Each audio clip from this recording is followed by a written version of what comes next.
Hi there, this is Ranjit and welcome to 169th Tech Q&A session where I'll be answering some of your tech related questions. And for this tech Q&A session, I'm picking up the questions from the YouTube community page. And I've got some very interesting questions that you guys have posted. So let's get on with them. And the first question I got was from Bunny Explains. He's asking, what is meant by bridge cameras and what should we look to buy a DSLR camera? A bridge camera, I would say, is an intermediate between a DSLR. This is a DSLR and a point and shoot. And this is a bridge camera. These days, bridge cameras are also becoming very powerful. The main difference between a bridge camera and a DSLR is that with a DSLR, the lens is interchangeable. You can just change the lens. For example, I just took out this lens and I can put a different lens and get a sort of a different camera feel. Let's say I want to have a macro lens or something like that. Generally with the bridge camera, that's not the case. The lens is fixed. But again, even a bridge camera will offer you almost all the modes like manual mode and a lot of control that you won't find with the point and shoot.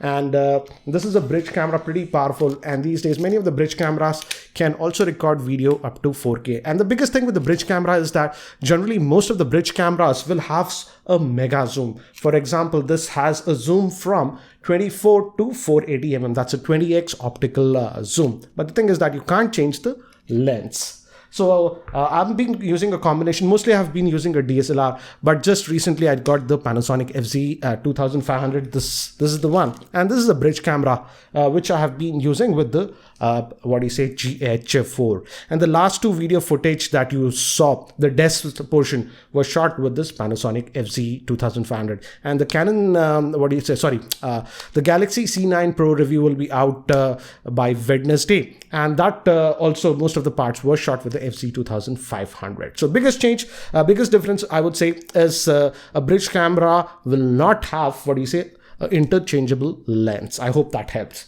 Now let's move to the next one. And this is by Pars. He's asking, does the Oppo A57 support fast charging, as the company provided only a 5-volt 1 amp charger?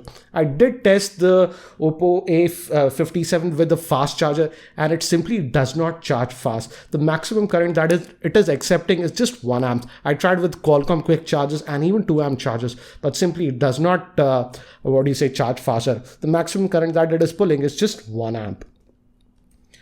This is by Praneeth. He's asking, is it true that every Chinese vendor after sales service is pathetic? Give some good examples. Praneeth, it depends from vendor to vendor.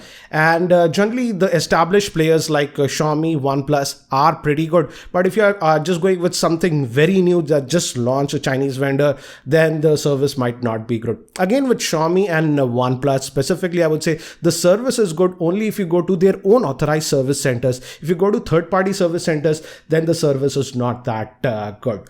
So again, if it's specifically, this is for Xiaomi, if you are opting for Xiaomi, go to their authorized service centers because their third-party service centers is sort of pathetic. Let's move to the next one. This is by Hritik Singh. Hritik, sorry, I got your name wrong. Can you suggest me a good quality headphones under rupees 2000? Lately, I haven't reviewed a lot of headphones in that price band, but I am actually testing these budget-oriented headphones. These are the Amazon Basic.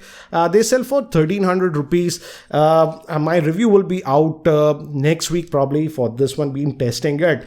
And I like the sound quality of this one, but again, it's very plasticky. But the sound quality surprisingly is very good. So just stay tuned.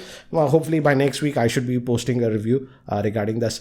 For in-ear, not headphones, in-ear, earphones, I like the Mi In-Ear Pro that is selling for 1400 rupees. This is by Ritik Gupta. Let's take this question.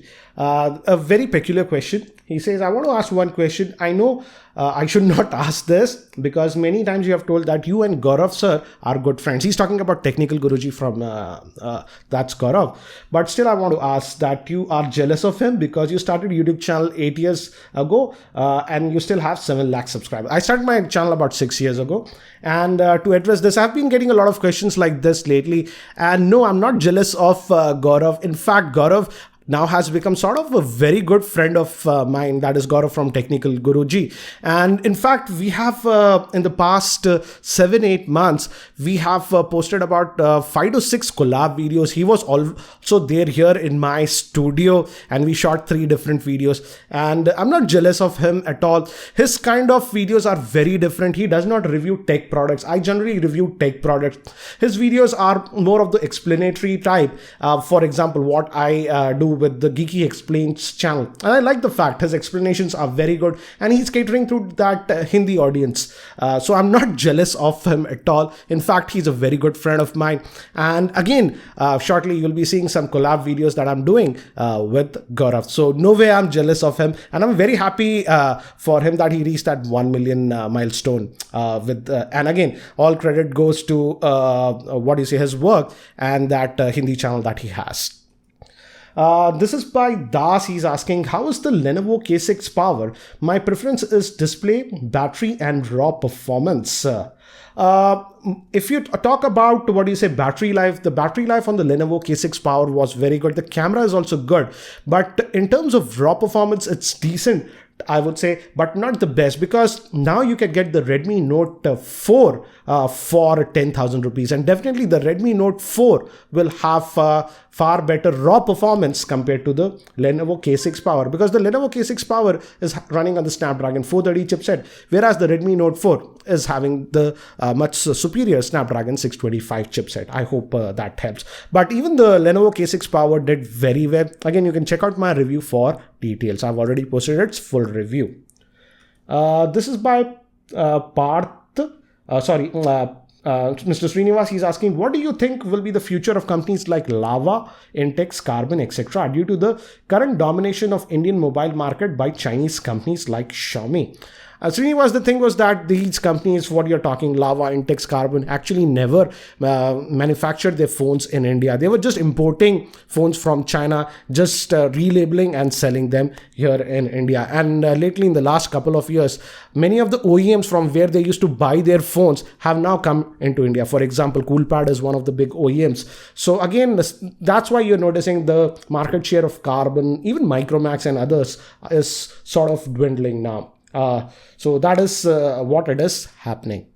This is by Anant Rawul. He's asking, what is adaptive storage in Marshmallow version 6? Adaptive storage is nothing but, for example, let's say your phone is having internal, storage of 4 gigabytes.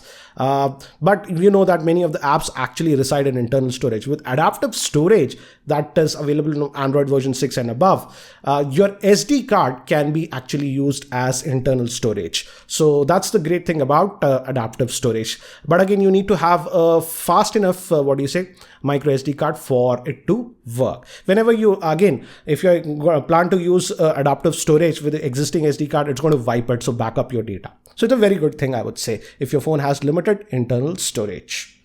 Let's move to the next one.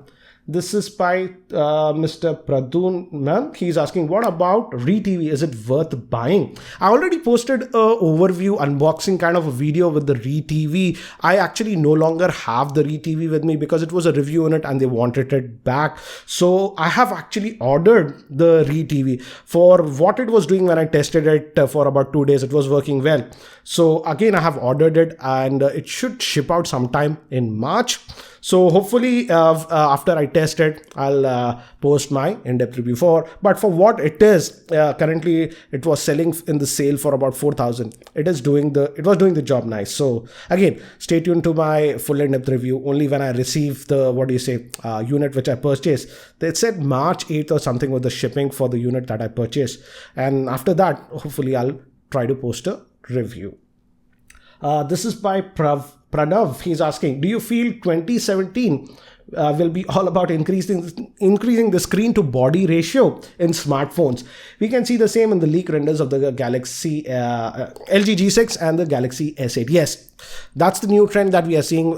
Already LG G6 was announced. Very thin bezels and screen. I like the design. It looks gorgeous. But the only thing is now there is almost no bezels in it. So what will happen if it drops? Because even Gorilla Glass 4 and Gorilla Glass 5 shatters pretty easily if it's a 4 or 5 feet drop. So that's the only worry I have. So let's see. And next question is from Nidhan. He's asking, can you compare the OnePlus 3 camera with the Moto Z Play's camera? And definitely the OnePlus 3 has a better camera compared to the Moto Z Play. This is by Mr. X.